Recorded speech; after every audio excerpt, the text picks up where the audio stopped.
আজই শুরু হলো ঈদ উপলক্ষে ঘরে ফেরা। কমলাপুর থেকে ছেড়ে গেল কয়েকটি ট্রেন। ঈদে বাড়ি যাচ্ছি, বাবা মার কাছে যাচ্ছি, অনেক ভালো লাগতেছে। অনেক ভালো লাগতেছে, অনেক ভালো লাগতেছে। ট্রেনে মজা হবে ঈদের সময়, এই জন্য যাচ্ছি ট্রেনে করে। আগাম টিকিট বিক্রির শেষ দিনেও স্টেশনে যাত্রীদের দীর্ঘ লাইন। টিকিটটা যদি 8টার দিকে দেওয়া শুরু হতো তাহলে মনে হয় মানুষের ভোগান্তিটা খুব কম হতো। একটা যাচ্ছে আধা ঘন্টা 10 মিনিট 15 মিনিট এরকম পর। শিডিউল ঠিক রেখে নিরাপদ যাত্রার আশ্বাস রেল কর্তৃপক্ষের। চেষ্টা করব যাতে শিডিউল ঠিক থাকে, লোকজন স্বাচ্ছন্দ্যে ভ্রমণ করতে পারে। দেখছিলেন প্রধান শিরোনাম। দুপুরের সময়ের সঙ্গে আছি রঞ্জন শুভ্র এবং আমি ইশরাত জাহান। এবার অন্যান্য শীর্ষ সংবাদ। রাজধানীতে নিজ বাসায় স্ত্রী সন্তানকে বেঁধে যুক্তরাষ্ট্র প্রবাসীকে কুপিয়ে হত্যাকাণ্ডের কোনো কুল কিনারা করতে পারেনি পুলিশ। সুষ্ঠু তদন্ত দাবি স্বজনের। 64টি আঘাতের চিহ্ন মেলেছে শিশু রাজনের দেহে। হত্যাকাণ্ডের প্রধান আসামি 5 দিনের রিমান্ডে, বাকিদের ধরতে সতর্কতা জারি। বিচারের দাবিতে বিক্ষোভ। নাশকতার 3 মামলায় বিএনপি নেতা মির্জা ফখরুলকে হাইকোর্টের দেয়া 6 সপ্তাহের জামিন স্বাস্থ্যগত কারণে বহাল। সময় শেষে নিম্ন আদালতে আত্মসমর্পণের নির্দেশ। এবং পর্যাপ্ত পার্কিং ব্যবস্থা না থাকায় রাজধানীতে হরহামেশায় যানজটে নাকাল নগরবাসী। বিপণী বিতানগুলোকে পরিকল্পনার আওতায় আনার তাগিদ নগর পরিকল্পনাবিদদের।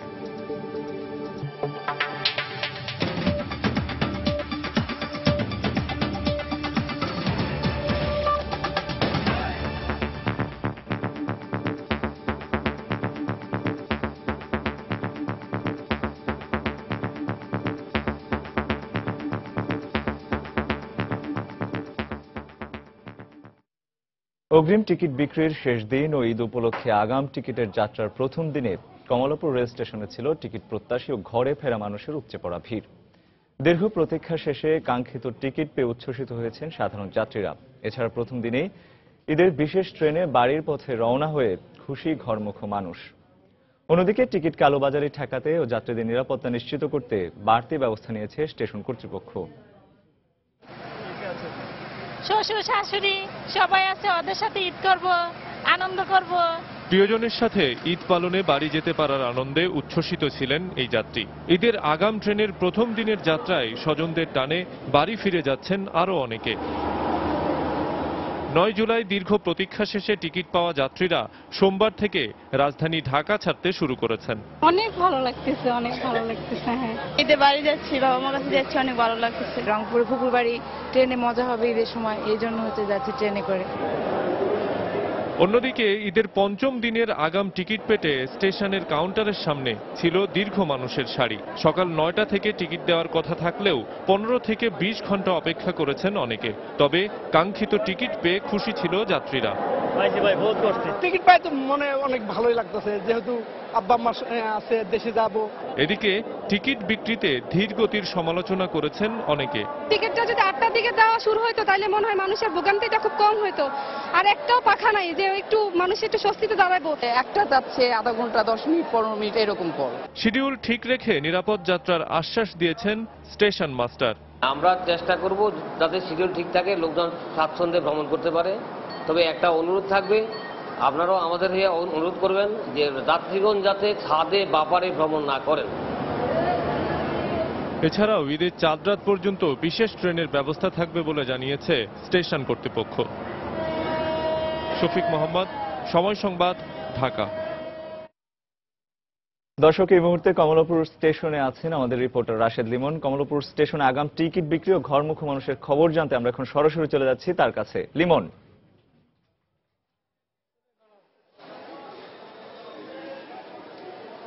রঞ্জন, স্বাভাবিকভাবেই দেখতেছেন যে যেহেতু আজকে থেকে আসলে যে ঈদের অগ্রিম টিকিট দেওয়া হয়েছিল রেলওয়ের, সেই অগ্রিম টিকিটের যে রেলগুলো সেইটা প্রথমে আসলে 13 তারিখের টিকিট দেওয়া হয়েছিল এবং সেই হিসেবে আজকে থেকে যারা অগ্রিম টিকিট নিয়েছিলেন তারা আজকে থেকেই যাচ্ছেন। এক্ষেত্রে দেখা যাচ্ছে যে খুব বেশি যে ভিড় আমি সেটা বলবো না, তবে স্বাভাবিকের চেয়ে একটু বেশি এবং সবকিছু মিলিয়ে আসলে যে আপনি জানেন যে এখনো 2 দিন অফিস রয়েছে এবং 27 রমজানের যে বন্ধ রয়েছে। কেউ কেউ আসলে যারা পারছেন তাদের অফিসের সঙ্গে তাল মিলিয়ে সেই ছুটিটি নিয়ে বা তার সঙ্গে আরো দু একদিন অগ্রিম আগাম ছুটি নিয়ে আর কি তাদের এই যে নির্দিষ্ট গন্তব্যে যাওয়ার জন্য, তাদের প্রিয়জনের কাছে যাওয়ার জন্য একটু সময় আগে থেকে বের করে নিতে পারছেন। তারাই হয়তো দেখা যাচ্ছে যে তারাই বেশি যাচ্ছেন এবং ইচ্ছে যে পরিবার পরিজন নিয়ে সবাই যাচ্ছে। তবে সবার কর্মস্থলের সুযোগ সুবিধা বা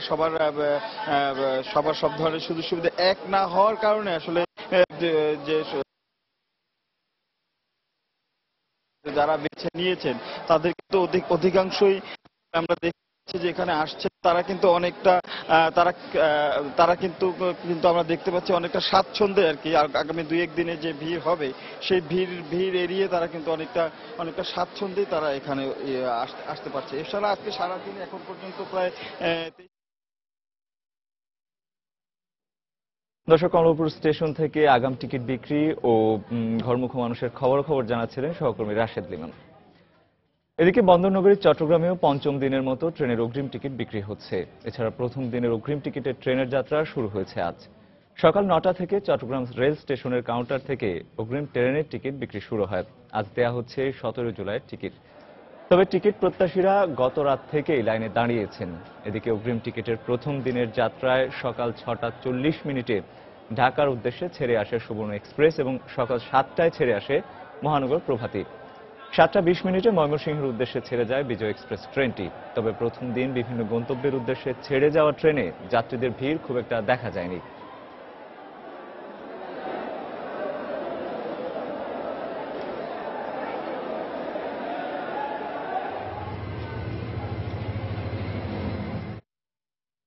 প্রায় 40 বছর ধরে শিশুদের আলোর পথ দেখিয়ে যাচ্ছেন গাইবান্ধার লুৎফর রহমান। মাত্র 1 টাকাতেই খুশি এই বিদ্যার ফেরিওয়ালা। ভালো ছেলেদের সাথে মিশে করি খেলা,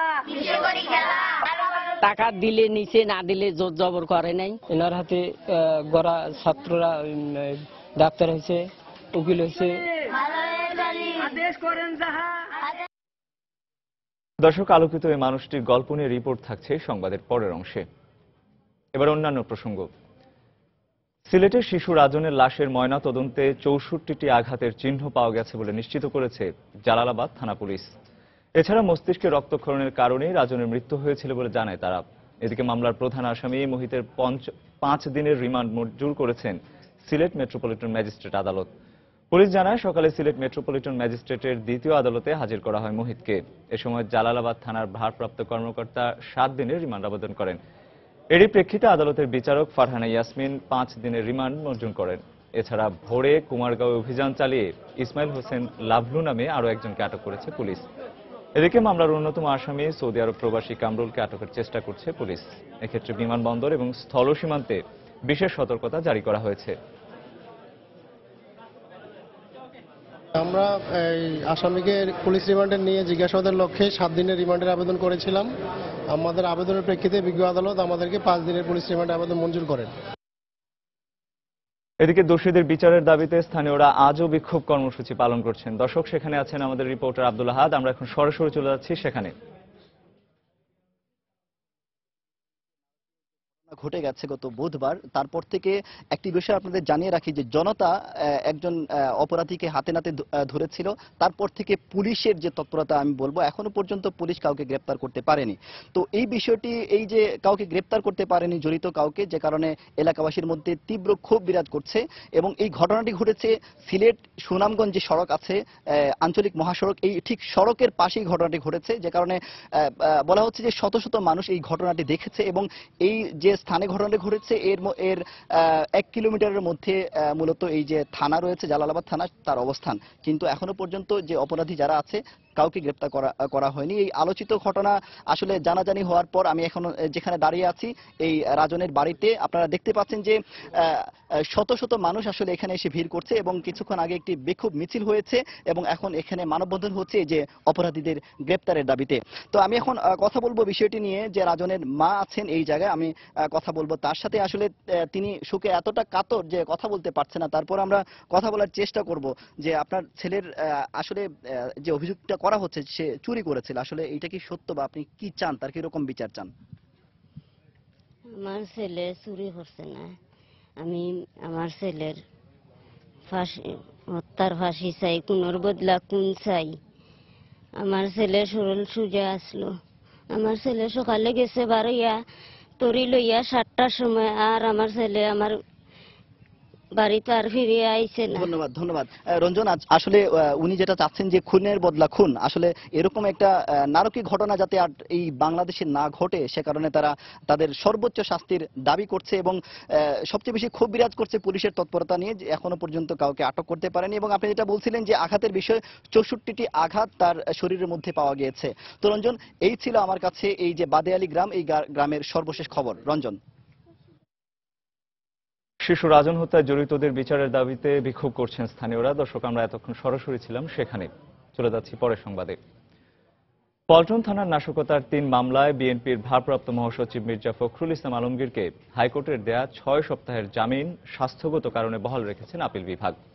একই সঙ্গে জামিনের মেয়াদ শেষ হলে তাকে বিচারিক আদালতে আত্মসমর্পণের নির্দেশ দিয়েছেন আদালত।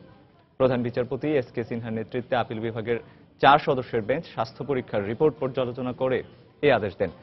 সুপ্রিম কোর্ট ছুটি হলেও শুধুমাত্র মির্জা ফখরুলের জামিন বিষয়টি নিষ্পত্তির জন্য আজ আদালত বসেন। এর আগে স্বাস্থ্যগত কারণে এই 3 মামলায় মির্জা ফখরুলকে পুলিশ প্রতিবেদন দেওয়ার আগ পর্যন্ত জামিন দিয়েছিলেন হাইকোর্ট। মির্জা ফখরুলের স্বাস্থ্য পরীক্ষার জন্য বঙ্গবন্ধু শেখ মুজিব মেডিকেল বিশ্ববিদ্যালয় হাসপাতাল কর্তৃপক্ষকে গত বৃহস্পতিবার 5 সদস্যের মেডিকেল বোর্ড গঠনের নির্দেশ দিয়েছিলেন আদালত। এদিকে মির্জা ফখরুলের মুক্তিতে আইনগত কোনো বাধা নেই বলে জানিয়েছেন তার আইনজীবী খন্দকার মাহবুব হোসেন।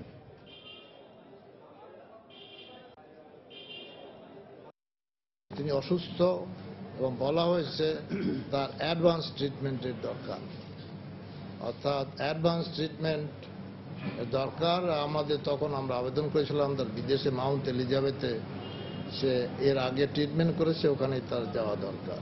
যদি এর চেয়ে বেশি সময় দরকার হয় তার ট্রিটমেন্টের জন্য, আমরা তখন মাননীয় আদালতের কাছে আবার আসব মেডিকেল রিপোর্ট নিয়ে এবং সেখানে আমরা সময় বৃদ্ধি করতে আমাদের পক্ষে সম্ভব হবে। ওনাকে শুধুমাত্র মেডিকেল গ্রাউন্ডে বেল দেওয়া হয়েছে যাতে তিনি সুচিকিৎসা বিদেশে লাভ করে বাংলাদেশে ফিরে আসতে পারেন এবং এসে 6 সপ্তাহের মধ্যে নিম্ন আদালতে সারেন্ডার করতে পারেন। দেখছেন দুপুরের সময়।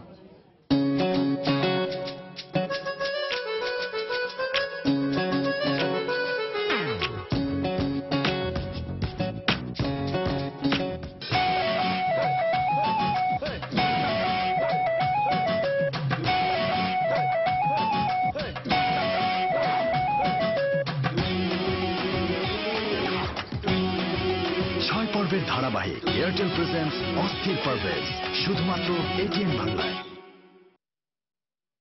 সরকারি কর্মচারী আইন 2015 এর খসড়ার নীতিগত অনুমোদন দিয়েছে মন্ত্রিসভা।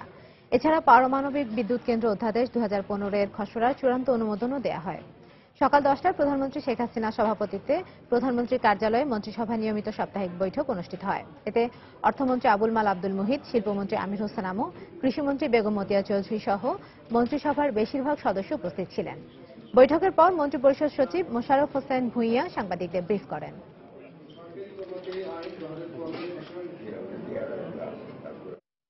দুপুরের সময় আরো থাকছে।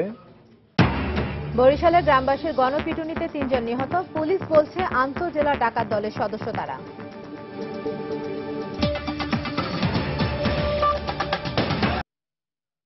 রাজধানীতে যানজট নিরসনে রাস্তায় ট্রাফিক পুলিশের স্পট ফাইন, অন্যদিকে বিপণী বিতানগুলোতে পার্কিং ব্যবস্থা না থাকায় নগরবাসীকে হর হামেশাই পড়তে হয় চরম দুর্ভোগে।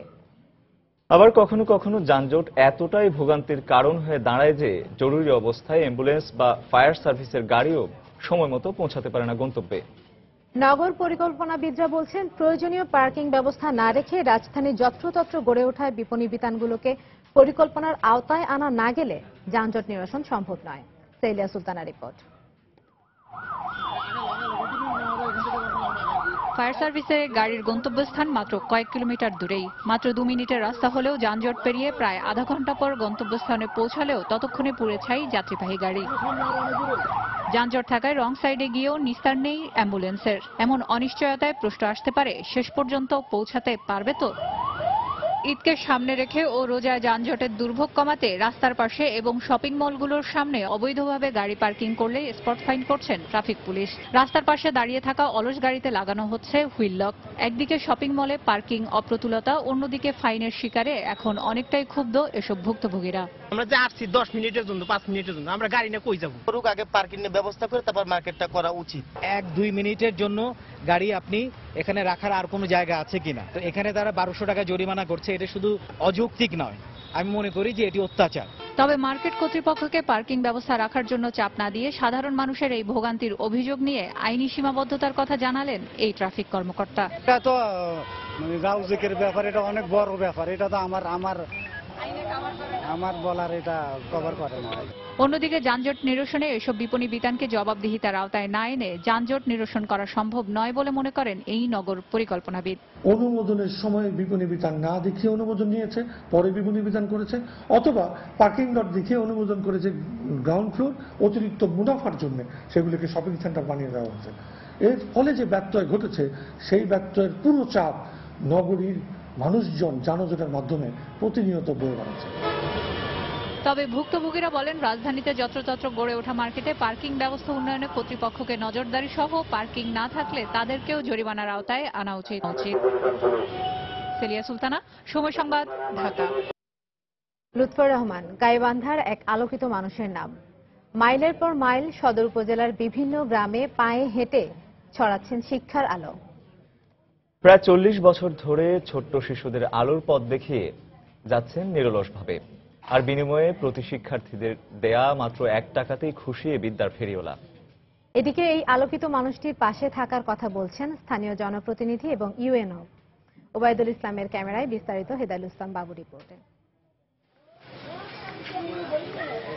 প্রতিদিন সকালে শিক্ষার আলো ছড়াতে বাড়ি থেকে বেরিয়ে পড়েন গাইবান্ধা সদর উপজেলার বাগুড়িয়া গ্রামের লুৎফর রহমান। মাইলের পর মাইল পায়ে হেঁটে গ্রামে গ্রামে ঘুরে প্রাথমিক বিদ্যালয়ে পড়ুয়া শিশুদের বিভিন্ন গ্রুপে একত্র করেন। এরপর তাদের নিয়ে কখনো রাস্তার ধারে, বাঁধে কিংবা গাছতলায় বসে পাঠদান করেন তাদের। ছেলেদের সাথে নদীভাঙ্গা ও দরিদ্র পরিবারের ছেলে মেয়েদের পড়ানোই তার প্রতিদিনের একমাত্র কাজ। তবে এজন্য কোনো পারিশ্রমিক না চাইলেও শিক্ষার্থীরা প্রতিদিনের জন্য তুলে দেন 1 টাকা করে। এ নিয়েই খুশি থাকায় তিনি এলাকায় পরিচিত 1 টাকার মাস্টার হিসেবে। আমাদেরকেও লেখাপড়া করাইছে ক্লাস 1-2 থেকেও। টাকা দিলে নিচে, না দিলে জোর জবর করে নাই। এই যে তার একটা অবদান, এটা কেউ জীবনে ভুলতে পারবে না। এনার হাতে গড়া ছাত্ররা ডাক্তার হয়েছে, উকিল হয়েছে। শিক্ষার আলো ছড়াতে গিয়ে নিজের বা পরিবারের জন্য কখনো ভাবেননি তিনি। তাই প্রজন্ম থেকে প্রজন্মে শিক্ষার আলো ছড়িয়েই বাকি জীবনটা পার করতে চান নির্লোভ এই মানুষটি। ছোট ছোট ছেলে মেয়ে লেখাপড়া শিখিয়া তাদের আমি জ্ঞান দান করবো, এই আমার প্রতিজ্ঞা। হাঁটি হাঁটি ক্লাস করি তো, সাইকেল সাইকেল বাড়ি বাড়ি পড়াশোনা করে পাম। এদিকে আলোকিত এ মানুষটির উদ্যোগ আরো এগিয়ে নিতে পাশে দাঁড়ানোর আশ্বাস দিয়েছেন স্থানীয় জনপ্রতিনিধি ও উপজেলা নির্বাহী কর্মকর্তা। জেলা প্রশাসন, উপজেলা প্রশাসনের পক্ষ থেকেও আমি মনে করি যে তাকে সম্মানিত করা উচিত। জেলা প্রশাসক মহোদয়ের মাধ্যমে মাননীয় প্রধানমন্ত্রী বরাবর আমরা লিখব, যতটুকু করা দরকার তার বিষয়ে আমরা ব্যবস্থা নেব। 1950 সালের 7 আগস্ট জেলার ফুলছড়ি উপজেলার উড়িয়া গ্রামে জন্মগ্রহণ করেন লুৎফর রহমান। নদী ভাঙনে সব হারিয়ে 1974 সালে সদর উপজেলার বাগুড়িয়া গ্রামের ওয়াবদা বাঁধের ওপর পরিবার নিয়ে কোন রকমে বেঁচে আছেন আলোকিত এই মানুষটি। হেদায়েতুল ইসলাম বাবু, সময় সংবাদ, গাইবান্ধা। বান্দরবানে তৈরি করা হয়েছে সমুদ্র সমতল থেকে 2500 ফুট উঁচুতে দেশের সর্বোচ্চ উচ্চতা সড়কপথ। আগামীকাল সড়কটি উদ্বোধন করবেন প্রধানমন্ত্রী শেখ হাসিনা। বান্দরবান জেলা প্রশাসক কার্যালয়ে ভিডিও কনফারেন্সের মাধ্যমে এটি উদ্বোধন করা হবে। এ সময় পার্বত্য চট্টগ্রাম বিষয়ক প্রতিমন্ত্রী বীর বাহাদুর এমপি উপস্থিত থাকবেন বলে জানিয়েছেন জেলা প্রশাসন। এর আগে 1991 সালে সড়ক ও জনপথ বিভাগ এই সড়কের কাজ শুরু করলেও পরে কাজটির দায়িত্ব পায় সেনাবাহিনীর ইঞ্জিনিয়ারিং কনস্ট্রাকশন ব্যাটালিয়ন। 120 কোটি টাকা ব্যয়ে গত এপ্রিলে শেষ হয় সড়কটির নির্মাণ কাজ। বান্দরবানের থানচি থেকে আলীকদম হয়ে রাস্তাটি চলে যাবে পর্যটন নগরী কক্সবাজারে। সমুদ্র সমতল থেকে আপনার 2000 থেকে 2500 ফিট উঁচু হবে এই রাস্তাটা। আগে যেখানে আলীকদম থেকে থানচি আসতে 190 কিলোমিটার পথ ঘুরে আসতে হতো, এখন সেই রাস্তা মাত্র 33 কিলোমিটার রাস্তা আপনারা 45 মিনিটে, যেটা আলীকদম থেকে থানচিতে জনগণ চলে আসতে পারবে। রাজধানীর ভাসানটেকে যুক্তরাষ্ট্র প্রবাসীকে হত্যা করার ঘটনায় এখনও কাউকে আটক করতে পারেনি পুলিশ। তবে এ বিষয়ে তদন্ত কাজ চলছে বলে জানিয়েছে পুলিশ। এদিকে ডাকাতির উদ্দেশ্যেই এই হত্যাকাণ্ড করা হয়েছে বলে জানিয়েছেন নিহতের পরিবার। রোববার সন্ধ্যায় ইফতারের পরপরই রাজধানীর ভাসানটেকে দুর্ধর্ষ ডাকাতির ঘটনা ঘটে। এ সময় আমেরিকার প্রবাসী একজনকে কুপিয়ে হত্যা করেছে দুর্বৃত্তরা। ডাকাতির এই ঘটনায় লুট করা হয় 25 ভরি স্বর্ণালংকার সহ ঘরের মূল্যবান জিনিসপত্র। নিহতের পরিবার জানায়, ইফতারের পর নিহত মনসুরের স্ত্রী নামাজে দাঁড়ালে অপরিচিত কয়েকজন লোক ঘরে প্রবেশ করে। এ সময় অস্ত্রের মুখে বাড়ির সবাইকে বেঁধে ফেলে তারা। এক পর্যায়ে গৃহকর্তা মনসুর বাড়ি ফিরলে তাকে কুপিয়ে জখম করে দুর্বৃত্তরা। শুনতেছি আব্বা বার্গেনিং করতেছে, আমরা তো বলতে পারতেছি না যে আব্বা তুমি কিছু বলো না, আমরা কিচ্ছু বলতে পারতেছি না। তখন এখানে এসে শুধু হঠাৎ করে চিৎকার শুনলাম যে আব্বা জোরে একটা চিৎকার দিয়ে উঠলো, তারপরে কতক্ষণ গোংরাইলো, তারপরে আব্বার শব্দ নাই, আর তার মধ্যেই আব্বা মারা গেছে। ওরা হয়তো এই ডাকাতির উদ্দেশ্যে আসছে, কারণ এটা একটা ইস্যু যে বলি এই ব্যাপারে, এটাই চাচ্ছে ওরা। আর আমার মনে হয় না যে ওরা ওরকম কিছু সুমনটাই খুঁজতেছে, এটা না। আমাদের সাধ্যমতো চেষ্টা করতেছি যে মামলাটা কিভাবে ডিটেক্ট করব, আমরা আন্তরিকভাবে কাজ করতেছি। এই ব্যাপারে বিভিন্নভাবে আমরা চেষ্টা করতেছি যে এটা কিভাবে উদ্ঘাটন করা যায়। আওয়ামী লীগের প্রচার সম্পাদক ডক্টর হাসান মাহমুদ বলেছেন, বিএনপিতে ভাঙনের আভাস দিয়েছেন বেগম খালেদা জিয়া নিজেই। তাই রাজনীতি থেকে তার বেরিয়ে আসা উচিত। হাসান মাহমুদ বলেন, বিএনপি নেতারাও খালেদা জিয়ার হাত থেকে মুক্তি চান।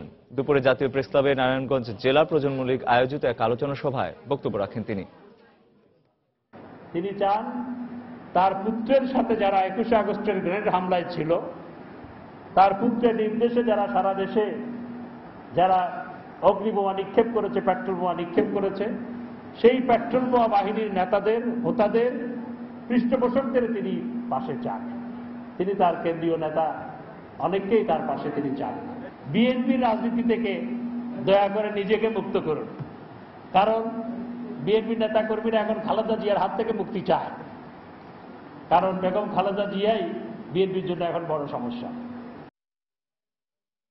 বেগম খালেদা জিয়ার বিরুদ্ধে মিথ্যা মামলা দিয়ে বা ষড়যন্ত্র করে বিএনপির মনোবল ভাঙা যাবে না বলে মন্তব্য করেছেন দলটির আন্তর্জাতিক বিষয়ক সম্পাদক আসাদুজ্জামান রিপন।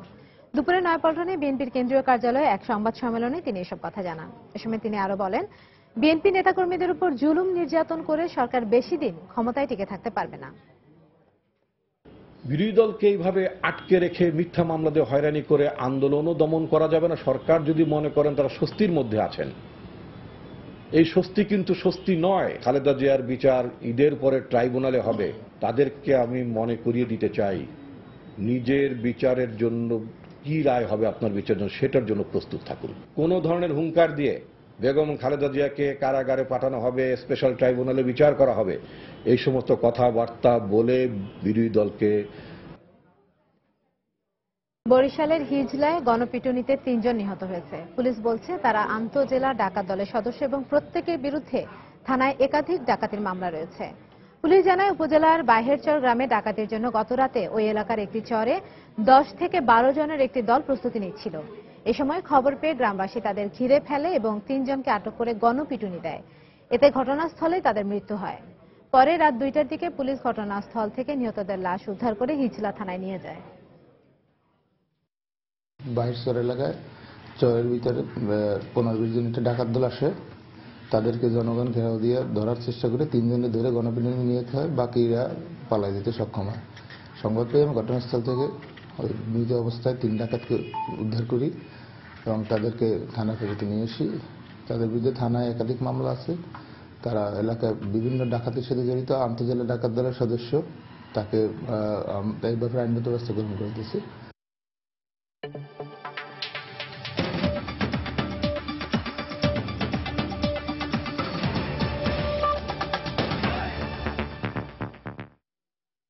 ব্রাসেলসের জরুরি বৈঠকে 16 ঘন্টারও বেশি সময় আলোচনার পর অবশেষে গ্রিসের সাথে ঋণ চুক্তিতে পৌঁছেছে ইউরোজোন। রোববার রাত থেকে সোমবার সকাল পর্যন্ত বৈঠকের পর বড় ধরনের পুনর্গঠনের শর্তে গ্রিসকে ঋণ দেওয়ার ব্যাপারে একমত হয় দাতা গোষ্ঠীর। এক টুইটার বার্তায় চুক্তির বিষয়টি নিশ্চিত করেন ইউরোপিয়ান ইউনিয়নের প্রেসিডেন্ট ডোনাল্ড টাস্ক। এ নিয়ে তৃতীয় দফায় দাতা গোষ্ঠীর অর্থ সহায়তা পেতে যাচ্ছে গ্রিস। এছাড়াও ঋণ চুক্তির বিষয়টি নিশ্চিত করেছেন বেলজিয়ামের প্রধানমন্ত্রী চার্লস মিশেল। তবে ঋণের বিপরীতে গ্রিসকে কি ধরনের পুনর্গঠন শর্ত পালন করতে হবে সে বিষয়ে বিস্তারিত কিছু জানা যায়নি। গ্রিক পার্লামেন্টে পাশ হওয়ার পর চুক্তিটির বাস্তবায়ন কার্যক্রম শুরু করবে দুপক্ষ।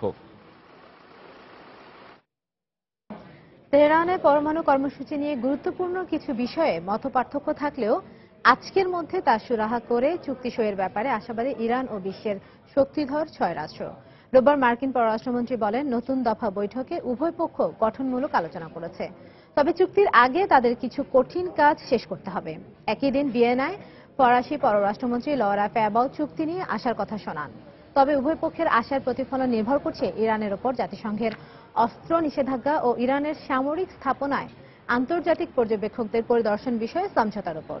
এর আগের বৈঠকগুলোয় এসব ইস্যুতে সমঝোতায় আসতে পারেনি উভয় পক্ষই। ইরানের প্রেসিডেন্ট হাসান রুহানি বলেছেন, তিনি আশাবাদী কঠিন দর কষাকষির মাধ্যমে ইরানি আলোচকরা চুক্তি করে বিজয়ের বেশে দেশে ফিরবেন। চুক্তি সইয়ের দিন থেকেই তা কার্যকর করার উদ্যোগ নেওয়ার জন্য সরকারি কর্মকর্তাদের নির্দেশও দিয়েছেন তিনি।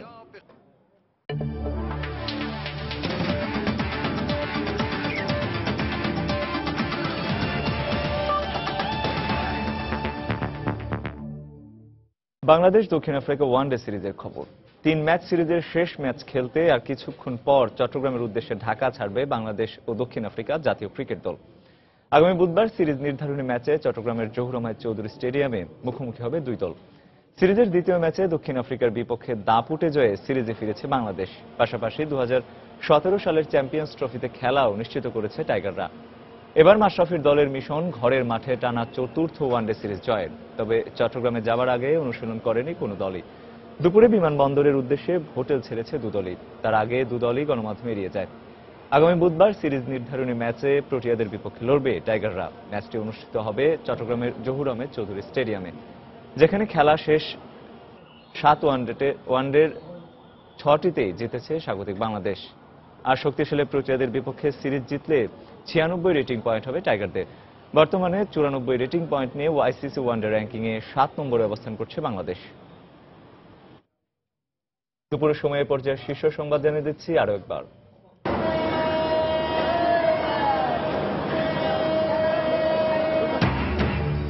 আজই শুরু হলো ঈদ উপলক্ষে ঘরে ফেরা। কমলাপুর থেকে ছেড়ে গেল কয়েকটি ট্রেন। আগাম টিকিট বিক্রির শেষ দিনেও স্টেশনে দীর্ঘ লাইন। রাজধানীতে নিজ বাসায় স্ত্রী সন্তানকে বেঁধে যুক্তরাষ্ট্র প্রবাসীকে কুপিয়ে হত্যাকাণ্ডের কোনো কুল কিনারা করতে পারেনি পুলিশ। সুষ্ঠু তদন্ত দাবির স্বজনের। 64টি আঘাতের চিহ্ন মেলেছে শিশু রাজনের দেহে। হত্যাকাণ্ডের প্রধান আসামি 5 দিনের রিমান্ডে। বাকিদের ধরতে সতর্কতা জারি, বিচারের দাবিতে বিক্ষোভ। নাশকতার 3 মামলায় বিএনপি নেতা মির্জা ফখরুলকে হাইকোর্টের দেয়া 6 সপ্তাহের জামিন স্বাস্থ্যগত কারণে বহাল। সময় শেষে নিম্ন আদালতে আত্মসমর্পণের নির্দেশ। এবং পর্যাপ্ত পার্কিং ব্যবস্থা না থাকায় রাজধানীতে হর হামেশায় যানজটে নাকাল নগরবাসী। বিপণী বিতানগুলোকে পরিকল্পনার আওতায় আনার তাগিদ নগর পরিকল্পনাবিদদের। দর্শক, এই ছিল দুপুরের সময়। যে কোনো খবর পেতে ভিজিট করুন সময়নিউজ.tv আর সঙ্গে থাকুন সময়ের।